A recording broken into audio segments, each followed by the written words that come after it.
Hello everyone, sanibonani, dumelang, absheni, molweni, thobela, lochani. I hope you all good people out there. Welcome to 105 online channel.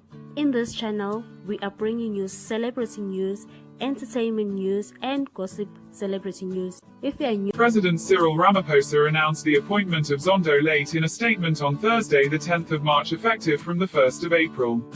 This follows a series of interviews of 4 candidates Ramaphosa recommended to the Judicial Services Commission President Dunstan M. Lambo to the position. Following these interviews, the commission Maya for the position, which would have made her tea, but Ramaphosa picked Zondo for the top job and nominated Maya to Deputy Chief Justice instead. The presidency said the nomination of Maya to be second in command would be a process that would be subjected to consultation with the Judicial Commission, as well as the National Assembly. The inclusive process of selecting the next Chief Justice demonstrated not only the value that South Africans place on the judiciary, but also the depth of experience and capability within the senior ranks of the judiciary, said Ramaphosa. Zondo replaces former Chief Justice Mogoeng, whose term expired last year.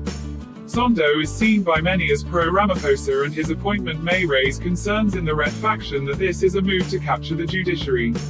Already questions are being raised that following the state capture reports, Zondo has not made any finding on Ramaphosa despite the fact he testified before the commission.